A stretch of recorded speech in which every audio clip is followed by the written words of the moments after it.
Ayun, yun na hinihintay namin kanina pa. Kanina pa namin binabanggit po ang makakasama po natin dito. Hindi niya pa po alam pero binabanggit na po namin dito. Kapatid na Chris Soriano, magandang tanghali po. Magandang tanghali po sa inyo at sa lahat ng mga nakikinig.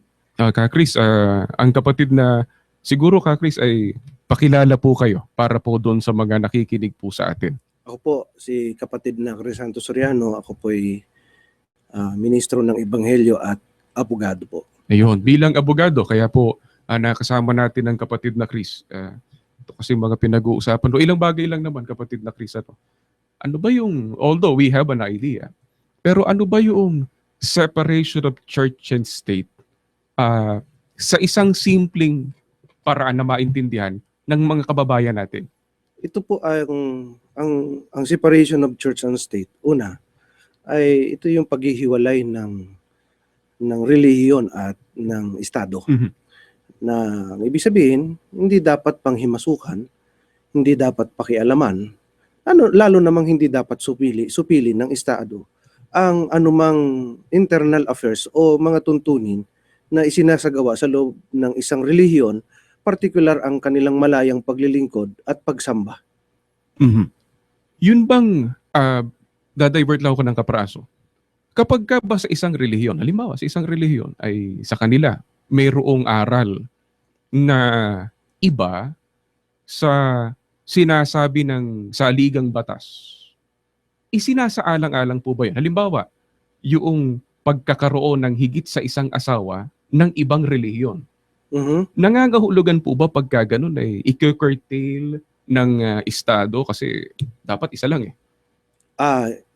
Hindi po, lalo na dito sa ating bansa, alam naman natin ang tuntunin ng mga kababayan nating Muslim. Mhm. Sila ay pinapayagan sa ilalim ng kanilang alituntunin na mag-asawa ng higit sa isa. Mhm. At yun po ay kinikilala ng ating saligang batas. Yun ay bahagi ng religious freedom. Mhm. Kinikilala po ng ating batas yun, iginagalang ng ating batas. Sa makatwid, kung parang sa iba ay iba yon, parang labag, pero dahil sa pagkilala ng estado doon sa relihiyon na yon, napahihintulutan. Napahihintulutan at iginagalang mismo ng batas, particular ng ating saligang batas. Kung sa atin po, kapatid na Chris, ay may kinakailangang disiplinahin, mga expulsion na ginagawa po, pwede bang i-curtail o kaya pigilin ng estado yung ginagawa po natin? Hindi po. Yun, pagka ginawa po ng isang estado yun, o ng sino mang nasa poder o nasa pamahalaan, yun po ay tahasan o tuwirang pakikialam sa ating religious freedom o paglabag sa religious freedom o pakikialam sa ating ginagawang mga paglilingkod na hindi dapat nilang gawin. So makatwid, wala silang karapatan doon sa ano bang disiplina. Sa atin po kasi, bilang ministro naman, ang tanong ko naman Chris, may mas mabigat bang parusa kesa sa pagtitiwalag sa atin po? Ayun na ang pinakamabigat na parusa sa atin, yung pagtitiwalag. Pagka tiniwalag po natin ng isang kaanib, yun po ang mabigat na parusa, pinakamabigat na parusa na sa atin. Opo, maliwanag po sa atin yun. Paano naman kung dinidisiplina sila sa atin po? Bilang ministro, kapatid na Chris, may nasususpinde. Suspension. Yung suspension. Yun po ba ay po pwedeng pigilan pa nino man na hindi nyo ako dapat suspindihin, ganito, ganyan? Hindi po dapat pigilin yun ni panghimasukan o pakialaman ng sino man, maging ng mga nasa pamahalaan o mga opisyal ng pamahalaan. Kasi kapag ginawa po nila yun, kapatid na Jeff, yun po ay tahasang pakikialam sa atin o paglabag sa prinsipyo tungkol sa religious freedom at saka pagka nangyari na yun, yun na yung paglabag o tahasang paglabag sa tinatawag sa provision ng saligang batas na separation of church and state. Okay. Hindi nga ho dapat na makialam ang estado eh. Wala namang tayo, halimbawa tayo na mga kaanib sa Iglesia ni Cristo, sa pangunguna ng ating pamamahala, hindi tayo nakikialam sa anumang aktibidad o anumang desisyon na ginagawa ng mga nasa pamahalaan. At in relation to that, sa sinasabi ng saligang batas na separation of church and state, gayon din ang dapat na maging pagtrato nila sa atin. Hindi dapat nilang pakialaman ang anumang mga alituntunin sa loob ng iglesia. Kailanmat ginawa nila yon, nalalabag nila ang batas, yun ay kawalang respeto rin sa isang organisasyon na kanilang pinakikialaman. Ganito po, kapatid na Chris, di na-disiplina nung nasa loob siya. Tapos, lumabas na ngayon siya.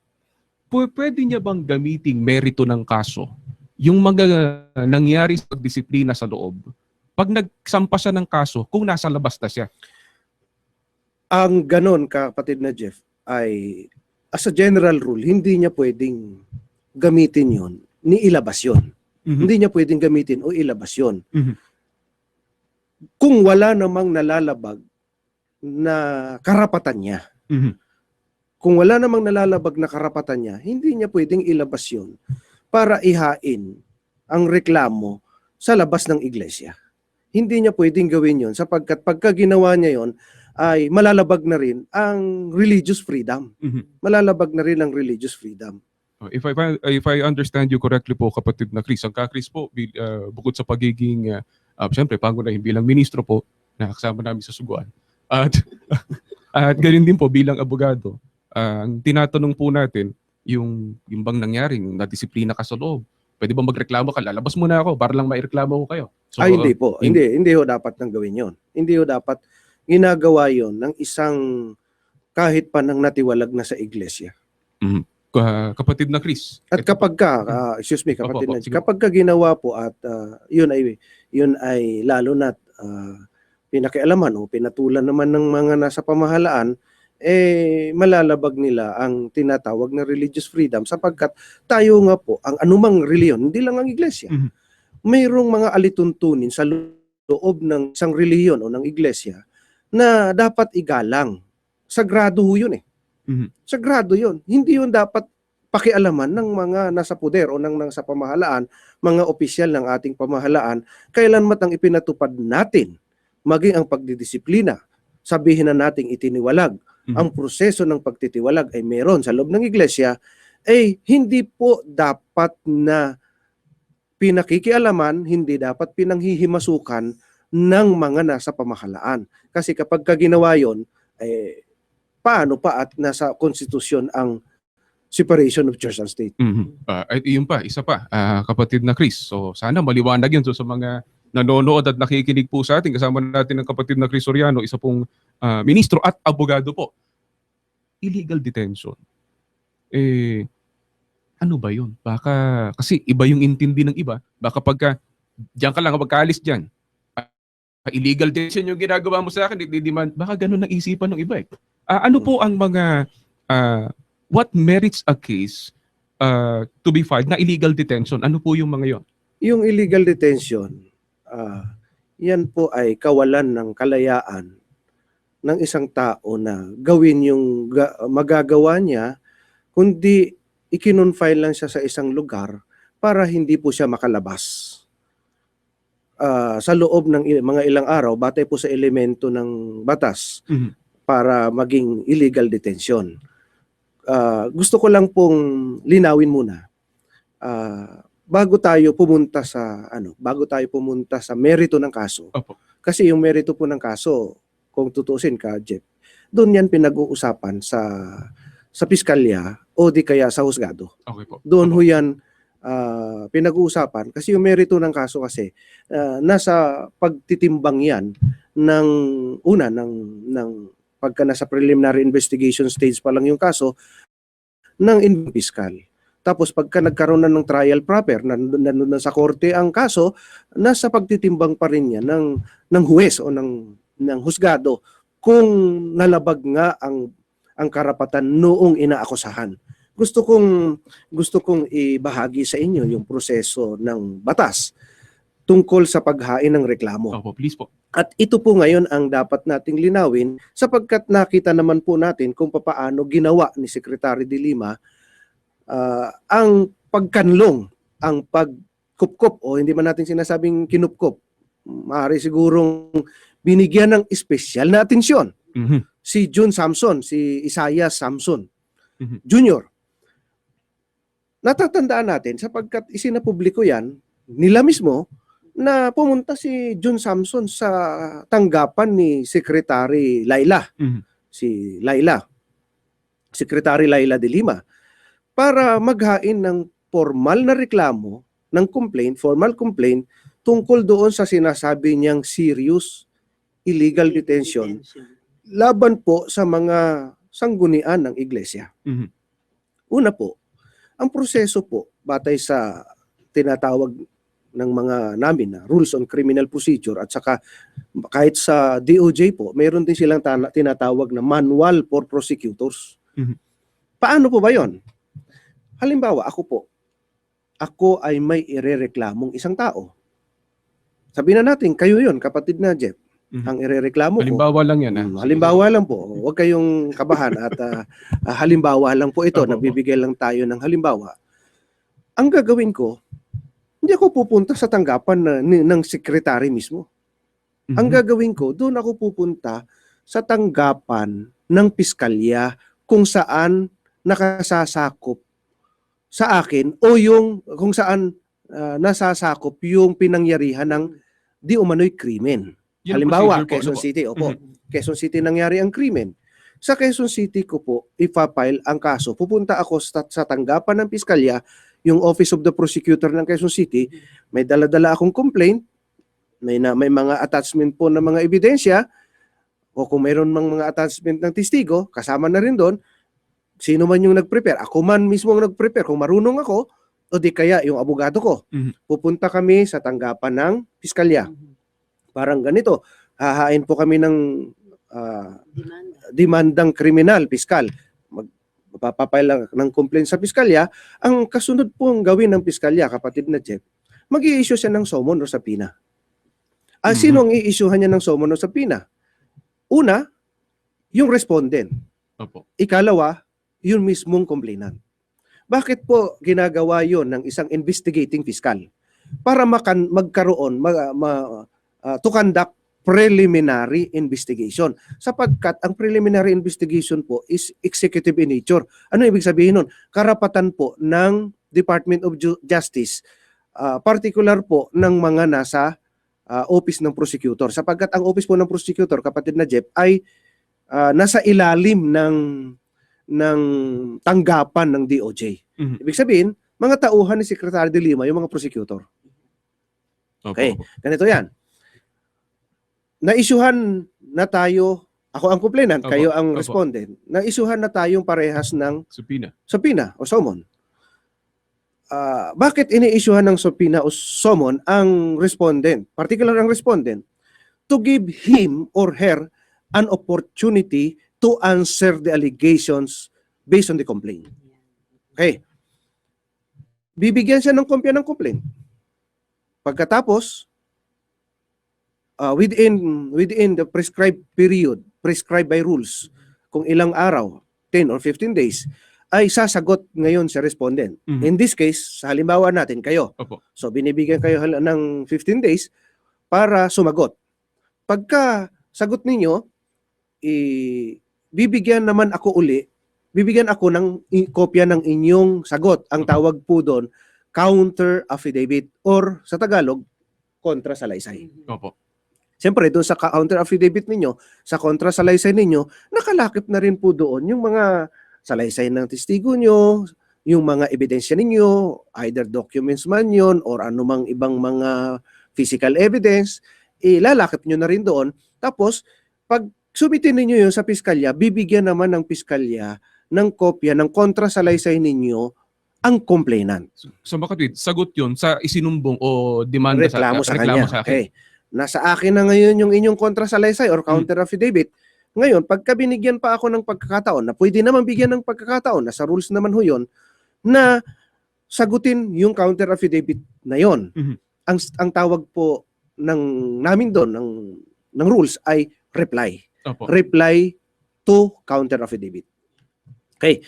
Doon sa reply, titingnan ko kung mayroon pa akong kailangan sagutin doon sa mga isinagot mo sa reklamo ko. Mhm. Ang gagawin po, magsasabit ako ng reply, granting na kailangan ko pang mag-reply dahil mayroon kang mga isinaad doon na dapat kong pasinungalingan. O kumbaga, sabi nga, kung dapat mga salaysay o aligasyon o mga ebidensyang dapat ko pang durugin Mhm. sa salaysay ko rin, sasabit ako ng reply.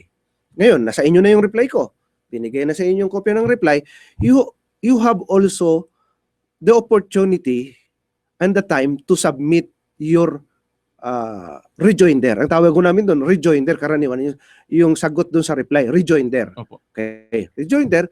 Ngayon, pagka nandyan na lahat ng mga aligasyon, lahat ng mga salaysay at mga ebidensya nakahain na sa investigating fiscal, ang gagawin po ng fiscal, okay, this case now is submitted for resolution. What does it mean? Mhm.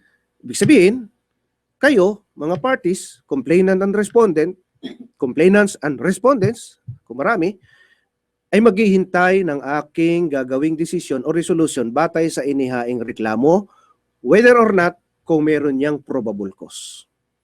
Pagka na-determine ko ang probable cause na meron, halimbawa, kung ako yung piskal, kung sabi ng piskal, merong probable cause to file the case, to elevate the case to the proper court, ang gagawin po ngayon ng piskalya ay gagawa siya ng resolution.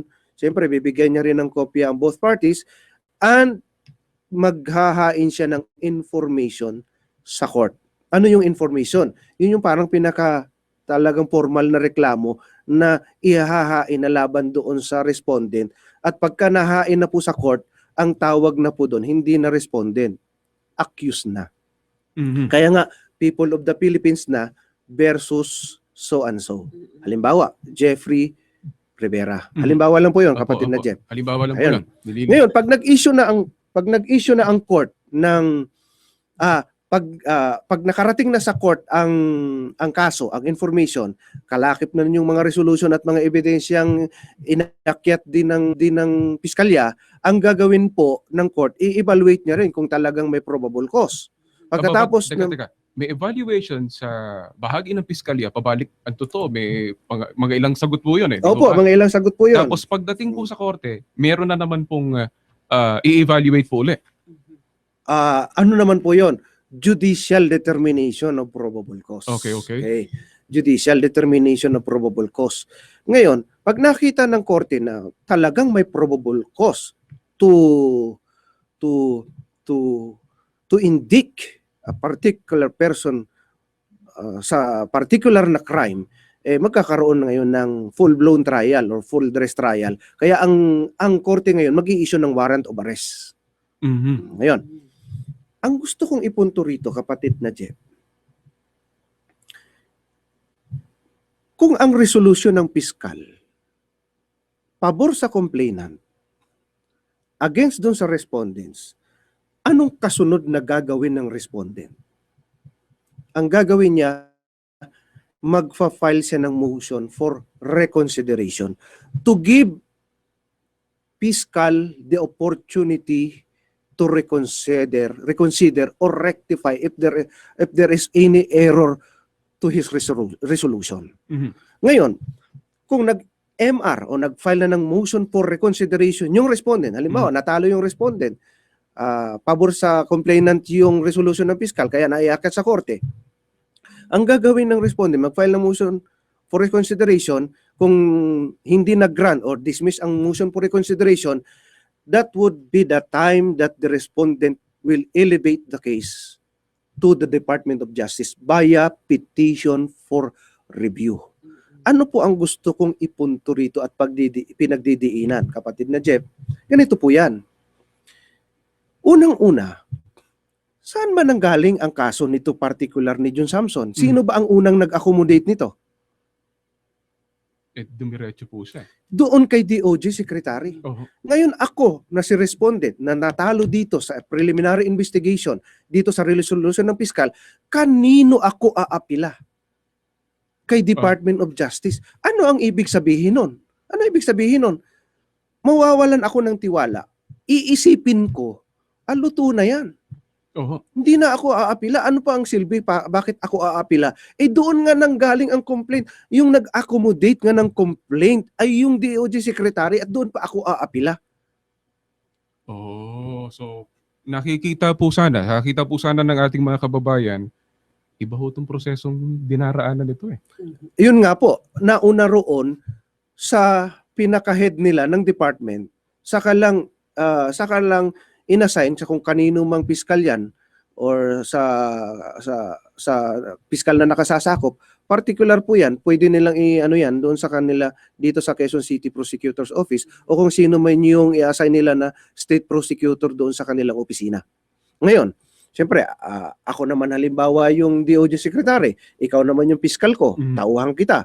Ang ibig kong sabihin nito ka, Jeff, magkanda kayo ng preliminary investigation, ito ang reklamo, ano ibig sabihin nun? Ang kahulugan nun, ang iisipin ng sino man, ang maaring isipin ng sino man, ay luto na yan. Luto na yan. Maliwanag yun. Galing sa akin ang instruction na magkanda kayo preliminary investigation. Nakausap ko na yung tao, yung particular yung complainant. Nakausap ko na. So meron it is now tainted with bias and partiality. Bakit po sinasabi yon? Sapagkat yung pagdadaan ng proseso kasi questionable na. Naging questionable na sapagkat doon na nanggaling kay Secretary de Lima ang complaint. Paano pa iisipin ngayon ng respondent na magiging patas ang preliminary investigation? Paano pa magkakaroon ng pabor na resolution doon sa respondent kung nanggaling na mismo ang instruction kay Secretary de Lima o sa boss ng magkakandak ng preliminary investigation?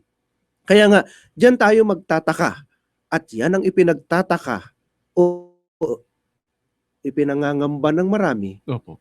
Bakit siya gumagawa ng ganon? Bakit nagkandak siya ng ganon?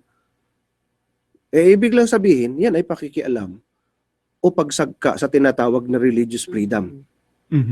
Kasi nga, gusto nilang panghimasukan ang internal activity or internal concerns sa loob ng iglesia. Yan ay tahasang paglabag, hindi lang ng mga alituntunin sa kanilang tanggapan ng mga rules na itinatadhana rin ng batas ng ating konstitusyon, pati mismo ng ating saligang batas. If I understand it correctly, at para po sa mga kababayan natin, mga kapatid po natin na hindi naman po abogado, although it was clearly explained to us po, kasi pagka halimbawa doon sa palitan nila ng akusasyon, sagot at akusasyon, ng magkabilang panig po, ay pumanig yung piskal doon sa complainant, magmo-motion ngayon ito, wala na siyang pagpapailan kasi in the first place, doon unang lumapit at yung boss nila ang nagsabi na parang yan, ayusin nyo na yan. Kung sinabi niyang ayusin nyo na yan, doon sa boss ko okay na pala ito. Kaya ano man ang mangyari, ang magiging isipan ng mga nakapaligid, nagmamasid siguro kapatid na Chris, okay na ito. Kaya this is okay for the courts na. Dadalhin na doon. So, pagka ganun kapatid na Chris sa ibang mga kaso, ay normal. Hindi yan ang normal na proseso, kapatid na Jeff. Hindi yan yung tinatadhana or nakalagay sa Rules on Criminal Procedure at saka sa kanilang manual for prosecutors. Teka, parang nilalabag ba nila yung sarili nilang procedure? Ayun na nga po. Hindi natin sinasabing ganun, pero yun ang ating nakikita. Ang totoo, pagka hindi dumaan sa ganon, hindi natin sinasabing ganun, pero yun ang nakahayag sa tao at yun ang kapansin-pansin. Kaya hindi siguro sila magagalit pagka may mga kapatid tayong naghinanakit, nagtanong, at isinisigaw po ngayon ng religious freedom natin. At saka yung separation of church and state. Kasi doon mo makikita na para bagang super special sa kanila ang isyong ito. Samantalang meron pang ibang mga issue of national concern and interest na dapat nilang pagtuunan ng pansin. Diniscuss nga ho namin sa INC-TV na halimbawa yung Mama Sapano incident. Bakit hanggang ngayon ay wala pang resulta at wala pa silang naihahaing formal na reklamo sa mga taong dapat na managot? Baka meron nang nakakulong. Hindi kaya, baka may nakakulong na ho doon. May namatay pero wala pang nakakulong. At ang namatay, 44, hindi po ordinaryo yan. At gusto kong bigyang diin, kapatid na Jeff, dalawa doon mga kapatid natin sa iglesia. Nung magdalamhati ang bayan, nagdalamhati tayo dahil sa mga Nagdalamhati tayo. kababayan natin at doble dalamhati tayo dahil doon sa dalawang kapatid natin sa iglesia. Yun nga, ang mga kapatid, ang mga kamag-anak, kapamilya ng ating mga kapatid na namatay, sumisigaw ng katarungan. Hindi lang sila, kundi yung mga kamag-anak ng mga iba pang namatay. Sumisigaw ng katarungan. Bakit ngayon hindi maibigay ng kagawaran ng katarungan yung katarungang hinihingi ng mga yon? Wala yung katarungan. Ano? Nandyan ho yung kagawaran ng katarungan. Yung katarungan ang wala. Ay, ang sinasabi ko po, nandyan yung kagawaran ng katarungan na dapat mag-imbestiga, na dapat maghain, at dapat magpanagot sa mga lumabag sa batas. Kasi kung tutuusin po, katulad ng sinabi niyo po kapatid na Chris, matters of national importance, ito ho yung iniiyak ng mga Pilipino. Kaya kilala o hindi nila kilala yung mga namatay na yon. At lalo tayo. Naalala ko po kapatid na Chris, nandito, tinitingnan namin kung talagang kapatid sa iglesia. Kasi pag may bahagi sa'yo na hindi naman, sana walang kapatid, di ba? Bilang iglesia ni Cristo, naka-t-shirt ng Worldwide Walk Nalakad sila. Kasama pa yung asawa, yung picture. Iba yung dating. Kaya kung pag-uusapan ng sakit, masakit ho yun sa amin. Ano po? Kapatid na Chris, siguro, yun lang pong illegal detention. Ano ba yung illegal detention? Baka para lang maging maliwanag po dun sa mga nakikinig, mga nanonood, sumusubaybay po sa atin ngayon. Yun ay, kung natatandaan ninyo, ang katulad ng idinimanda ni Ben Hurluy kay Janet Napoles. Kaya nga ho nakulong si Janet Napoles dahil sa illegal detention, yung pagkakakulong, yung pagsagka ng kanyang kalayaan na makalabas ng kanyang tahanan or magawa yung kanyang dapat niyang gawin. Yung ibig sabihin, dinetain siya ng isang tao o ng sino man na hindi siya pinapayagang makalabas. Hindi ito yung katulad ng ginawa. Hindi ito yung katulad ng akusasyon ni Jun Samson. Ang katunayan, hindi totoo yan. Nakalabas nga siya. Oo, nakalabas siya. At saka, pagka ho ba serious illegal, parang serious talaga, serious illegal detention, andun ka sa bahay mo, tapos lumalabas ka at makikipagkwentuhan sa kapitbahay, serious illegal detention ho ba yan? Walang serious illegal detention doon sapagkat ang pinaka-importanting elemento ng serious illegal detention, yung hindi ka nakakalabas ng iyo kung saan ka man i-confine o detain. At wala pa rin yung magagamit na anumang komunikasyon or either yung cellphone nga. Opo, nakalabas nga sila, nakausap nila, sumamba sila. Ay lang, hindi nga lang sila tumuloy sa pagsamba. Ay, hindi pa nakasamba. Sasabihin kapatid pa yung mga yan. Kaya yung pong ganoon kapatid na Chris na nakakalabas naman, nakapagpapaalam, lumabas daw, nakalabas, makadalo sa pagsamba, at pwedeng lumabas ng bahay para kausapin yung kapitbahay, yun po ba bilang abogado? Yun po ba uubra? Siguro, kapatid na Jeff, yan ay karoon na lang ng bukod na discussion tungkol dyan sapagkat ang binibigyan lang muna natin ng diin dito, yung super special na pagtrato ni Dilima doon sa naging aligasyon ni Jun Samson. Bagaman yung wala tayong nakikitang illegal detention sapagkat hindi naman ho siya dinetain or kinulong na hindi siya nakakagalaw, hindi siya nakakalabas, hindi ho ganon. So wala pong ganung pangyayari. Ang isa po sa mga kapuna-puna kay kaanib man po sa Iglesia ni Cristo, hindi kaanib, nakita naman po ay napaka-special ho ng treatment. Ang termino ko nga ka Jeff super special Hindi lang basta super special na atensyon. Bakit sinabi kong super special? Pasensya na kasi mahilig po akong kumain ng batsoy. Kaya super special na atensyon at pag-accommodate. Hindi naman ho yung normal na proseso kasi. So, hindi dumaan sa normal na proseso, hindi justifiable pagka ganun, kapatid na Chris. Hindi po.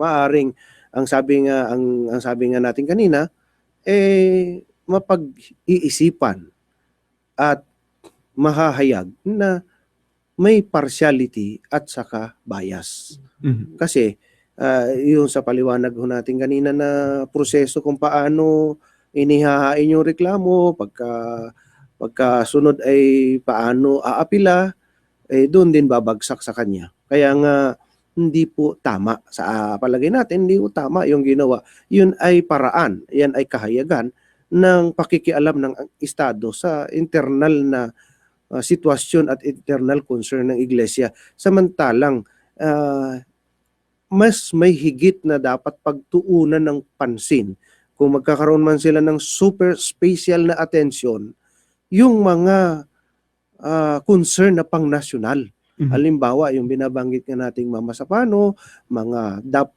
At at PDAP, kasi yan ay bilyong piso ng kabangyaman o bilyong piso Pera ng ng pera mamamayan ng mamamayang Pilipino, mga maralitang Pilipino. Ang nawawala ay bakit hanggang ngayon ay hindi nakakasuhan. Yung iba pang dapat baka sabihin kasi nila, may kinasuhan na kami, Mhm. di ba? Bakit yung iba? Yun doon naman ngayon. Teka, parang selective naman yung sinasabi ninyo. Yun nga ang babanggitin ko eh. Bakit Yun na nga yung termino, selective justice. Selective justice is also injustice. Totoo po. Nako, very well said po, kapatid na Chris. Alam niyo po, si Ka Chris, galing pa po sa TV. Hindi pa lumalabas amin pong hinila para po magbigay ng linaw sa atin pong mga kapatid. Marami pong nakatuon sa ganitong usapan ngayon, kapatid na Chris. At yung mga kapatid po natin naroon sa EDSA show. At kanina nabalitaan natin, bahagi ng Mindanao meron din. Bahagi po ng Visayas meron din. Ito po ay isang issue na nakasakit ng damdamin natin. Ano po? Kapatid na Chris, siguro mensahe nyo na lang po doon sa mga kapatid nating nakikinig po ngayon at maging doon sa hindi nating kapatid na sumusubaybay. Opo. Mga kapatid at mga kababayan, itong atin pong ipinaglalaban ay isang bagay na sagrado, sapagkat pakikipaglaban ito tungkol sa ating pananampalataya at malayang paglilingkod o pagsamba sa ating Panginoong Diyos. Ito po ay hindi lang itinatadhana ng Biblia o ng banal na kasulatan, kundi itinatadhana maging ng batas ng lipunang ating ginagalawan. Kaya ang ating ginagawa na pagbibigay impormasyon at pagbibigay ng pagsasaad ng ating mga hinaing, ito po ay naaayon sa batas. Kaya tuloy lang tayo, mga kapatid, nasa ilalim tayo ng mga bagay na dapat nating gawin at angkop para sa bawat isa sa atin. Maraming salamat po, kapatid na Chris Soriano. Ministro po ng Ebanghelyo at isa pong abogado. Papasalamat po kami sa mga insights na binahagi niyo po sa amin at sa mga kababayan po nating nakikinig po ngayon. At pagpapatuloy po tayo sa ating isinasagawa po na coverage. Sandali lang po, break lang tayo.